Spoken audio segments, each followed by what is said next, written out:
to this office to urge you to run for the 2027 presidential election to save Nigeria from the impending collapse.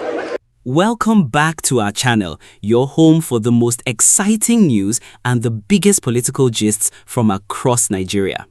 Today, we have a story that is making everyone talk, and it's all about the former president, Dr. Goodluck Ebele Jonathan. If you've been following the news lately, you've probably seen the big headline.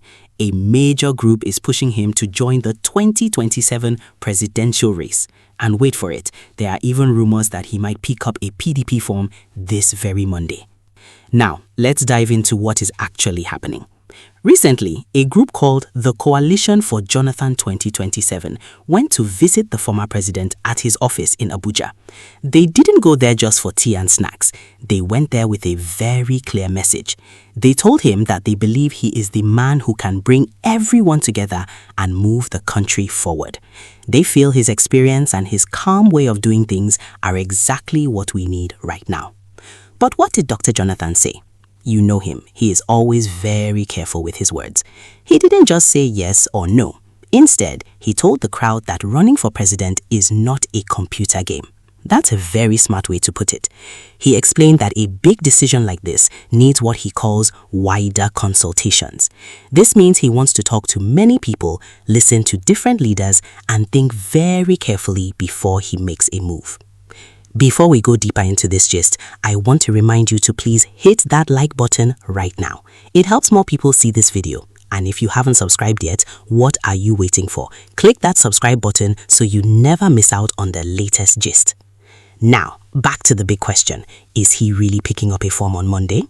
While the streets are buzzing with this rumor, it's important to look at the facts. The PDP has been having several meetings lately, and some of their leaders have even visited Jonathan. People are saying that if he joins the race, it will completely change the game for 2027. It would mean he is coming back to finish what he started years ago. Some people are very excited about this. They remember his time in office and call him the man of peace. They think his return would be a great thing for the nation.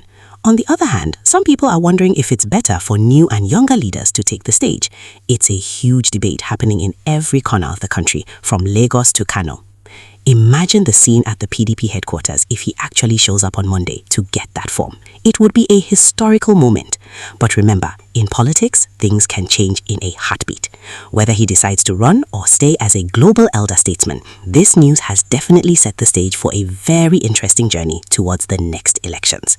We are watching every move, every meeting, and every whisper from Abuja to make sure you stay updated. You don't want to miss the next update on this story because it's getting hotter by the minute. So, what happens if he actually says yes? That's where the gist gets even sweeter. Just a few days ago, specifically on May 8, 2026, the leadership of a major faction of the PDP, led by Tani Muturaki, held a very secret strategic meeting with Dr. Jonathan. This happened less than 48 hours after he told those chanting supporters that he was consulting. When you see big party chairmen and former presidents meeting behind closed doors like this, you know the political engine is definitely being oiled. But wait, there's a bit of drama too, because what is a Nigerian political story without a little court case? Right now, as we speak, there is a fresh battle in a federal high court in Abuja. Some people are trying to stop him from running, arguing about whether he has already spent his allowed time in office. But Jonathan's legal team is not folding their arms at all. They are in court right now, challenging that suit, saying he is perfectly eligible to save the day in 2027. It's like a high-stakes movie, and we are all watching the plot thicken. While all this is happening, other big names like Peter Obi are also making moves. Just this month, Peter Obi resigned from the ADC, and people are wondering if all these third-force leaders might eventually team up with Jonathan to create one giant super party. Can you imagine a Jonathan and Obi alliance? The internet would literally break. The Straits are already calling it the Dream Team, but for now, it's all part of the big 2027 puzzle we are solving together. I have to stop here for a second to remind you, if you're enjoying this deep dive, please give this video a big thumbs up. It really helps our community grow. And if you want to be the first to know the moment that Monday deadline hits, or if a form is actually picked up, make sure you hit that subscribe button and turn on the notification bell. You don't want your friends telling you the news before you see it here. So, the big question remains, is Jonathan the stabilizer Nigeria needs right now, or should he remain the peaceful elder statesman who travels the world making peace? The supporters are shouting his name, the lawyers are arguing in court, and the PDP leaders are holding secret meetings. It's a total political whirlwind, and Monday might just be the day the wind blows in a very specific direction. The plot thickens even more because the other side of the political field isn't just sitting and watching. Over at the APC camp, the leadership is already speaking out.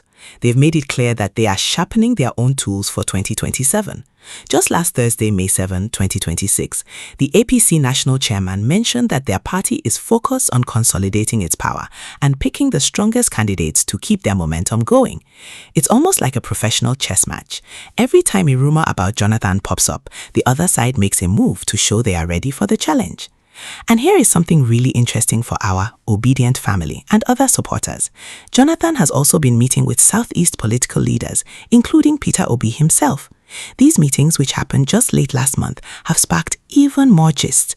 People are asking, could there be a grand alliance? Imagine a situation where the biggest political forces in the country come together to form one team. The political tension is rising, but in a way that keeps everyone guessing what the next headline will be. Before I tell you the final part of this gist, please take a second to like this video. Your likes tell the YouTube algorithm that this is a great story and it helps our channel stay strong. And if you haven't subscribed, click that button right now and turn on the bell so you are the first to know when the Monday form news drops. Now, back to the legal drama. While Jonathan is busy consulting and meeting with leaders like Tani Mutaraki to fix the PDP's internal issues, his lawyers are fighting a very important battle in court. They are working hard to dismiss a suit that wants to disqualify him before he even starts. His legal team says they only found out about the case through the news. They are standing firm, saying that higher courts have already cleared his path. It's a race against time, with the courts, the political parties, and the supporters all moving at the same time. Everything is pointing towards a very big change in the way we see Nigerian politics. Whether he picks up that form this Monday or decides to support someone else, the name Goodluck Jonathan is officially the biggest topic in the country right now. It's a story of a former leader who might be coming back to the stage when the country feels it needs him most.